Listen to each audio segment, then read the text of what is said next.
మచిలీపట్నం మాజీ శాసనసభ్యులు కొల్లు రవీంద్ర గారు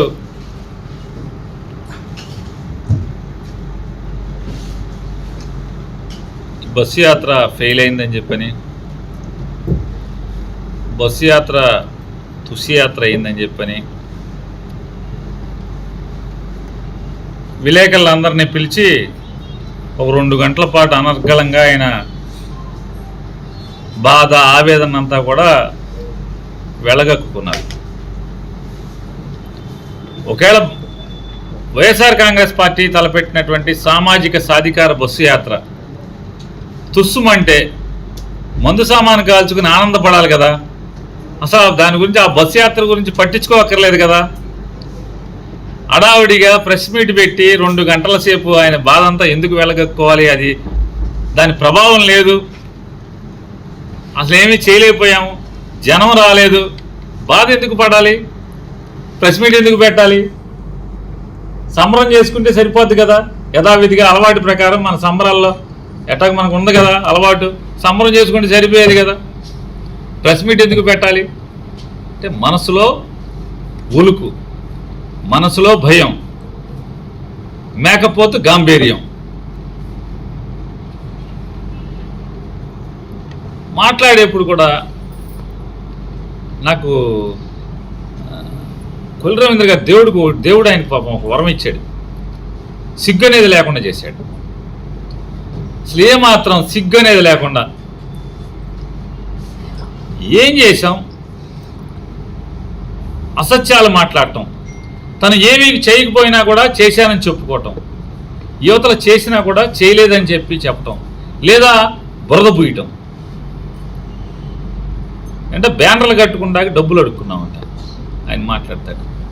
సిగ్గు అనిపించట్లే కొల్లు రవీంద్ర నీకు ఈ మాట మాట్లాడటానికి? మీటింగ్ చేయడానికి డబ్బులు అడుక్కున్నాం. మీరు మీ మామగారు ఈ పనిలో ఉండేవాళ్ళు. ఏ కార్యక్రమం అయితే ఎవడో వ్యాపారస్తున్నో, రైస్ మిల్లర్స్ అసోసియేషన్నో, మీ పార్టీ ఉండంగా పోయాక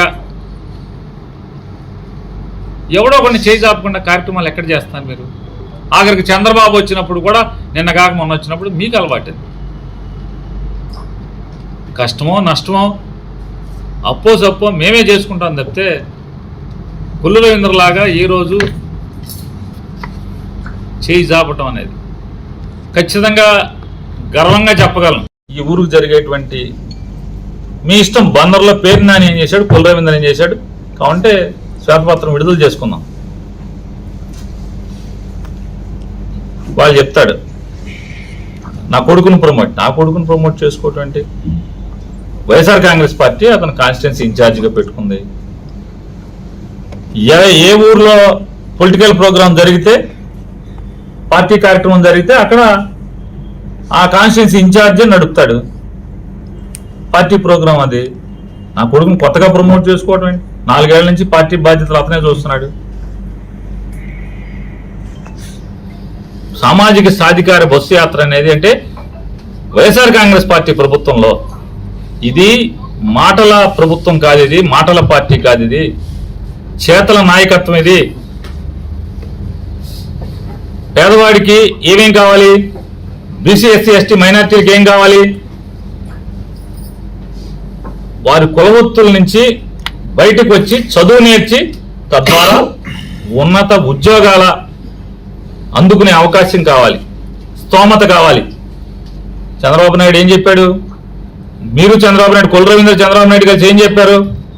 ఇదిగో చూడండి, ఇది చదువు అనేది ప్రభుత్వం బాధ్యత కాదు, ఇది వీడియో ఇస్తాను విలేకరులకు కావాలంటే.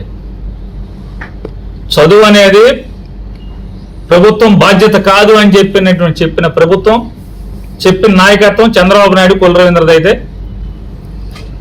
చదువు అనేది, పేదల చదువు అనేది, నైపుణ్యంతో కూడినటువంటి విద్యను అందించడం అనేది ఈ ప్రభుత్వం యొక్క బాధ్యత, గురుతర బాధ్యత అని చెప్పి భుజానికి ఎత్తుకున్నవాడు జగన్మోహన్ రెడ్డి గారు. అంటే మీ నాయకత్వానికి, మా నాయకత్వానికి, మా జగన్మోహన్ రెడ్డి నాయకత్వానికి ఎంత తేడా ఉందో చూసుకోమని చెప్తున్నా. చదువు, వైద్యం మా ప్రభుత్వం, జగన్మోహన్ రెడ్డి గారి ప్రభుత్వం యొక్క ప్రాథమిక ప్రాధాన్యతలు, మొట్టమొదటి ప్రాధాన్యతలు. తర్వాత ఆత్మగౌరవం. బీసీ, ఎస్సీ, ఎస్టీ, మైనారిటీ, అణగారిన వర్గాలందరికీ కూడా ఆత్మగౌరవాన్ని ఇవ్వాలి. ఆత్మగౌరవం ఎక్కడ వస్తుంది? సొంత ఇల్లు ఉంటే వస్తుంది. గారు ఎవరికి ఇచ్చారు? ఇవన్నీ సరే పెడదాం. మీ చంద్రబాబుని తీసుకుందాం. జగన్మోహన్ రెడ్డి గారి లాగా దమ్ముగా 25 మంది మంత్రులు ఉంటే 17 మంది బీసీ, ఎస్సీ, ఎస్టీ, మైనార్టీలకు ఇచ్చాడా అంట. సో చంద్రబాబు నాయుడు 5 ఏళ్ల కాలంలో ముస్లింలకి, ఎస్టీకి మంత్రే లేడు. మీరు ముస్లింల గురించి, బీసీల గురించి మీరు మాట్లాడుతున్నారు, ట్రైబల్స్ గురించి, సామాజిక సాధికారత గురించి.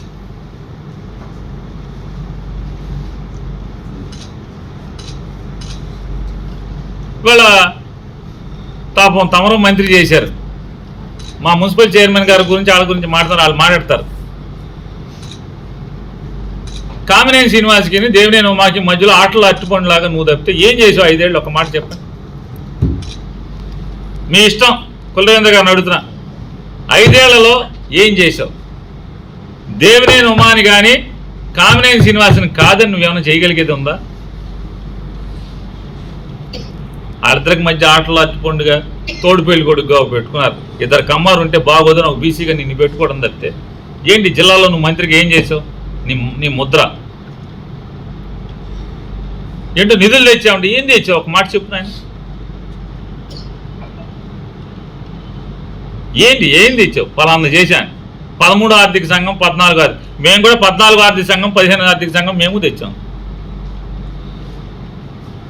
అది కొల్రవీంద్ర పేరున్న నీకు ఏమి చూసి రావు. కేంద్రం నుంచి సరాసరి జనాభా దామాషాలో పంచిపెట్టి పంపిస్తారు బాబు. ఈ మాత్రం కూడా తెలియనివాడు నువ్వు ఎమ్మెల్యే చేసి 5 ఏళ్ళు ఈ రాష్ట్రాన్ని ఎలగబెట్టిన మంత్రి నువ్వు. ఆర్థిక సంఘం నిధులు రాష్ట్రానికి జనాభా దామాషాలు వస్తాయి. రాష్ట్రం నుంచి మున్సిపాలిటీలకి, జిల్లా పరిషత్తులకి, మండలాలకి, పంచాయతీలకి జనాభా దామాషాలో గైడ్ లైన్స్ విధించి ఇదో 50% ఈ పనులు చేయండి, 50% ఈ పనులు చేయండి అని చెప్పి ఇయర్ మార్క్ చేసి నిధులు పంపిస్తారు. నువ్వు తెచ్చేదేంటి? నేను దాదాగారు మున్సిపల్ చైర్మన్గా ఉండగా ఈ బందరికి 12 ఆర్థిక సంఘం, 13 ఆర్థిక సంఘం నిధులు మేము తీసుకొచ్చాం. ఆర్డీఓ దగ్గర డబ్బులు కట్టి మేము దిగిపోతే కొల్లురవీంద్ర వచ్చి ఆ 1.5 కోటి ఏం చేసావు చెప్పు? ఇంతవరకు డంపింగ్ యార్డ్ ఎందుకు కొనలా? అక్కడ డబ్బులు అయ్యాయంటే అయ్యండి ఏదో ఎవరికో కట్టాలని కట్టేశారండి అని చెప్తాను. తలటూరు పంపులు చెరువుకంట కోర్టు ఏదో తీర్పు ఇచ్చిందంట, అదనంగా ఈ మున్సిపాలిటీ నుంచి కట్టకుండా డంపింగ్ యార్డ్కి ఎక్విజిషన్ కోసం కట్టిన 1.5 కోటి డబ్బులు కులరవీంద్ర లెటర్ రాసి ఒక కాగితం సర్క్యులర్ పంపించి ఆ డబ్బుల్ని ఇది మా అందరికి చేసినటువంటి తమను బాబు. Please subscribe .news.